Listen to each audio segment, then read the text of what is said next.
ونصلي ونسلم على رسوله الكريم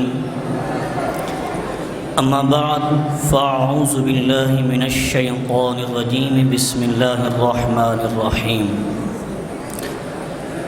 إن الدين عند الله الإسلام صدق الله العظيم وبلغنا رسوله النبي الكريم الأمين الرؤوف الرحيم۔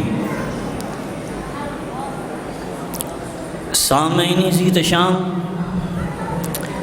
ایک وہ دور تھا کہ جب مسلمان کسی بھی جانب رخ کر لیتے تو اللہ کریم کی عنایتیں قدم قدم پر ساتھ دیتی اور آسمان سے فرشتے ان کی مدد کو آ جاتے۔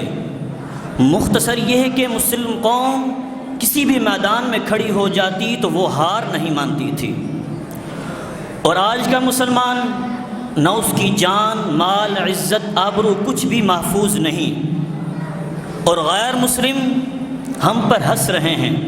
کیونکہ ہم نے قرآن کریم کو چھوڑ دیا ہے۔ قرآن کریم میں اللہ تبارک و تعالی نے ارشاد فرمایا، ان الدین عند اللہ الاسلام، بے شک اللہ تبارک و تعالی کے نزدیک صرف بہترین درست دین ہے صرف۔ اور دوسرے مقام پر ارشاد فرمایا، وَرَضِيتُ لَكُمُ الْإِسْلَامَ دِينًا، اور میں تمہارے لیے اسلام کے دین ہونے پر راضی ہوں۔ جب اسلام ہی رب کائنات کا پسندیدہ دین ہے تو یہ ہر طرف افراتفری کیوں، ہر طرف شور شرابہ کیوں؟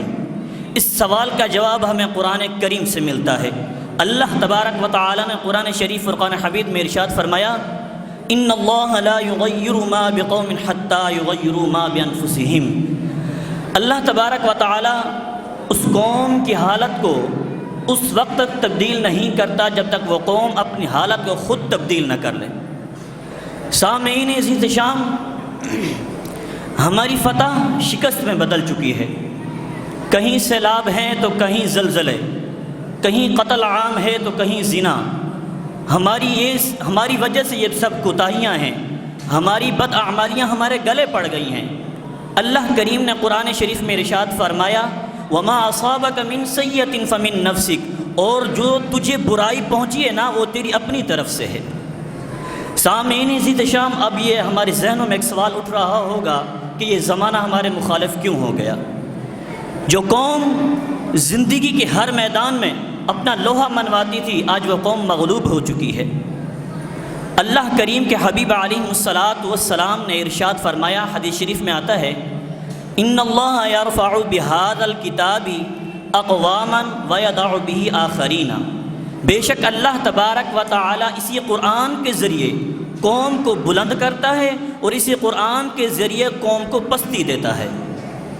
سامعین عزیز شام، ہماری کامیابی صرف قرآن کریم میں ہے۔ یہ ساری گفتگو کرنے کا مقصد یہ ہے کہ مسلمان ہو یا ہندو، یہودی ہو یا نصرانی، کامیابی صرف رب کے دین میں ہے، رب کے نازل کردہ قانون میں ہے، رب کے عطا کردہ شریعت میں ہے۔ ہماری کامیابی صرف اور صرف قرآن کریم میں ہے۔ لیکن یہی وہ نقطہ ہے جس کی طرف ہماری توجہ نہیں، یا یوں کہہ لیں کہ ہم متوجہ ہونا ہی نہیں چاہتے۔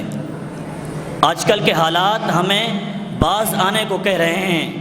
ہم نے جس قرآن عظیم کو پسے پشت پر ڈال رکھا ہے، اس قرآن کریم کو ہمیں سینے سے لگانا چاہیے۔ وہ معزز تھے زمانے میں مسلمان ہو کر، ہم خوار ہوئے تاریک قرآن ہو کر۔ وآخر دعوانا ان الحمد للہ رب العالمین۔